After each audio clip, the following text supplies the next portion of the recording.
تو سچ کی حفاظت کے لیے ایک نیا قدم اٹھانا دانائی ہے، بدعت نہیں؟ بالکل، یہ فکری لچک اور دوراندیشی کی بہترین مثال ہے۔ یہ بہت دلچسپ ہے کہ آپ اسے ایک انتظامی فیصلے سے زیادہ ایک تصویراتی فیصلہ کہہ رہے ہیں۔ تو کیا یہ تصویراتی سوچ ہمیں ان کی حکومت کے دوسرے پہلوؤں میں بھی نظر آتی ہے؟ یقیناً، قرآن کی تدوین کا فیصلہ تو اس بڑے اصول کا صرف ایک مظہر تھا۔ وہ اصول یہ تھا کہ طاقت علم کے تابع ہوگی۔ طاقت علم کے تابع۔ عملی طور پر اس کا کیا مطلب تھا؟ کیا کوئی باقاعدہ پارلیمنٹ یا کونسل تھی؟ یہ ایک نیم رسمی نظام تھا۔ کوئی بھی بڑا فیصلہ کرنے سے پہلے وہ مسجد نبوی میں کبار صحابہ کو جمع کرتے، جو اس وقت کے سب سے بڑے عالم تھے۔ اچھا۔ چاہے وہ منکرین زکوٰۃ کے خلاف کارروائی کا معاملہ ہو یا پھر لشکر اسامہ کو بھیجنے کا فیصلہ، ہر قدم کے پیچھے ایک ٹھوس علمی اور مشاورتی عمل تھا۔ یعنی فیصلے جذباتی نعروں پر نہیں ہوتے تھے؟ نہیں، بالکل نہیں۔ انہوں نے دلیل کی بنیاد پر اپنا موقف پیش کیا اور دوسروں کو قائل کیا۔ قیادت ٹھوس علم اور شواہد پر مبنی تھی۔ اور کیا یہ علم صرف ان چند خواص تک ہی محدود تھا یا اسے عوام تک پہنچانے کا بھی کوئی نظام تھا؟ یہ ایک اور اہم نکتہ ہے۔ ماخذ بتاتے ہیں کہ تعلیم ایک اجتماعی ذمہ داری سمجھی جاتی تھی۔ قرآن کی تعلیم کو عام کیا گیا کیونکہ جہالت کو پورے معاشرے کے لیے ایک خطرہ سمجھا جاتا تھا۔ یہ بات تو آج بھی اتنی ہی سچ ہے۔ بالکل، ایک جاہل معاشرہ نہ اپنے حقوق سمجھ سکتا ہے نہ ذمہ داریاں، لہٰذا علم کو عام کرنا ریاست کے استحکام کے لیے ضروری سمجھا جاتا تھا۔ تو ان کے پاس سچائی کو اندرونی طور پر محفوظ رکھنے کا ایک نظام تھا، لیکن اس دور کو تو بہت بڑے بیرونی نظریاتی چیلنجز کا بھی سامنا تھا، ہے نا؟ میرا مطلب ہے جھوٹے نبی، من گھڑت عقائد۔ جی، اور ان چیلنجز کا مقابلہ بھی تلوار سے پہلے علم سے کیا گیا۔ اچھا۔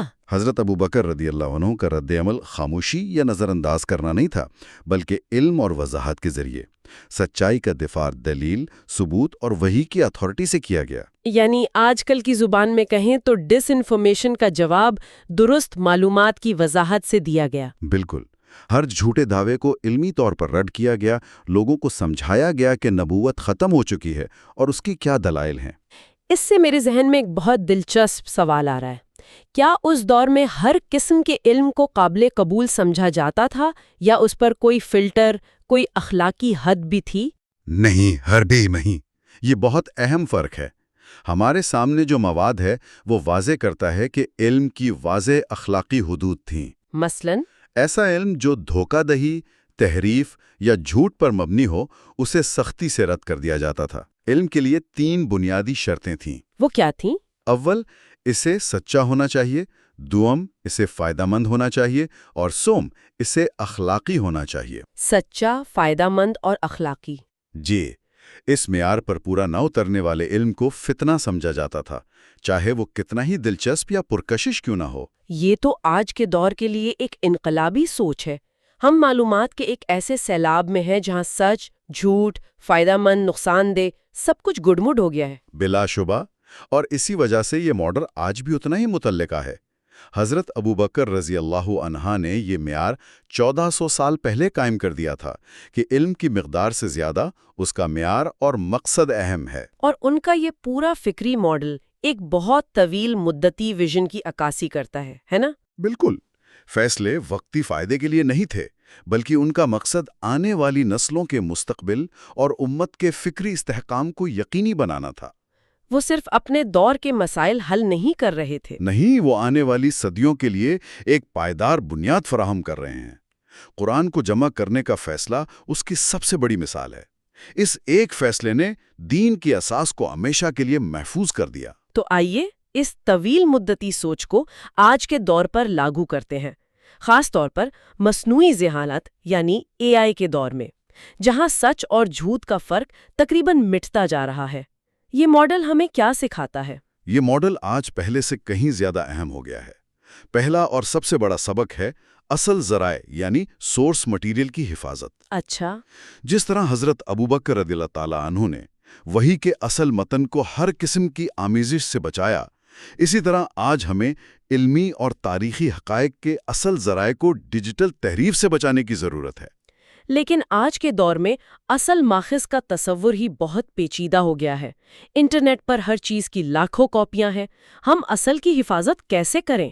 یہیں پر اس ماڈل کا دوسرا سبق کام آتا ہے، ادارہ جاتی تحفظ۔ ادارہ جاتی تحفظ؟ جی، حضرت ابو بکر رضی اللہ عنہ نے یہ کام کسی ایک فرد کو نہیں سونپا، بلکہ ایک قابل اعتبار کمیٹی بنائی، ایک پورا پروسیس وضع کیا۔ آج ہمیں بھی ایسے ہی قابل اعتبار اداروں کی ضرورت ہے جو علم کی تصدیق کریں اور حقائق کو ویریفائی کریں۔ یعنی سچ کو الگورتھم کے رحم و کرم پر نہیں چھوڑا جا سکتا۔ ہرگز نہیں، ہمیں ادارہ جاتی حافظے کو مضبوط بنانا ہے، نہ کہ الگورتھمک بھول پن کا شکار ہونا ہے، جہاں کل کا سچ آج کی ٹرینڈنگ نیوز کے نیچے دب جائے۔ اور تیسرا سبق، شاید AI سے پیدا ہونے والی جعلی معلومات کا فعال طور پر مقابلہ کرنا ہے۔ آپ نے بالکل صحیح پکڑا۔ یہاں دلچسپ بات یہ ہے کہ چیلنج کی نوعیت بدل گئی ہے، لیکن اصول وہی ہے۔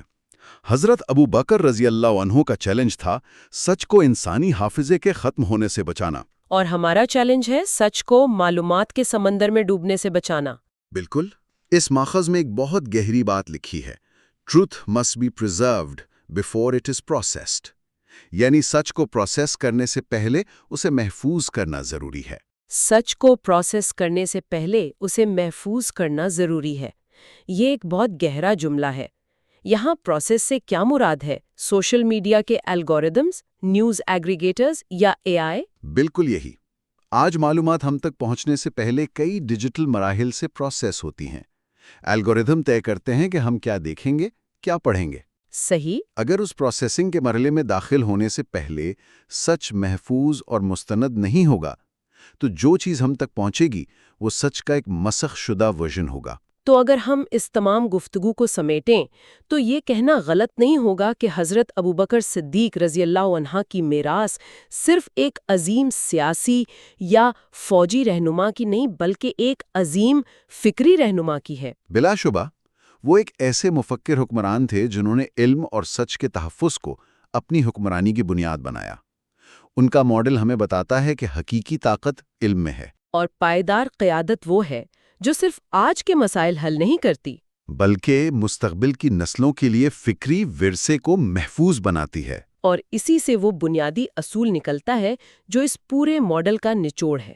کسی بھی تہذیب کی بقا اس بات پر منحصر نہیں کہ وہ کتنا جانتی ہے، بلکہ اس بات پر ہے کہ وہ سچائی کا کتنا اچھا تحفظ کرتی ہے۔ علم کی مقدار اہم نہیں، علم کے معیار اور اس کی سچائی کا تحفظ اہم ہے۔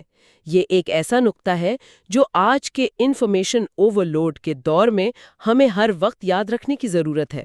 اس گفتگو کو ختم کرتے ہوئے سامعین کے لیے ایک آخری سوچ چھوڑتے ہیں۔ ضرور۔ جس دور میں مصنوعی ذہانت یعنی AI منٹوں میں انتہائی قائل کر دینے والی جعلی کہانیاں، تصویریں اور ویڈیوز بنا سکتی ہے، وہاں حضرت ابوبکر رضی اللہ عنہ کا یہ اصول کہ سچ کو پروسیس کرنے سے پہلے اسے محفوظ کرنا ضروری ہے، انفرادی اور اجتماعی سطح پر کیسے لاگو کیا جا سکتا ہے؟ یہ ایک ایسا سوال ہے جس پر غور کرنا آج ہمارے لیے پہلے سے کہیں زیادہ ضروری ہو گیا ہے۔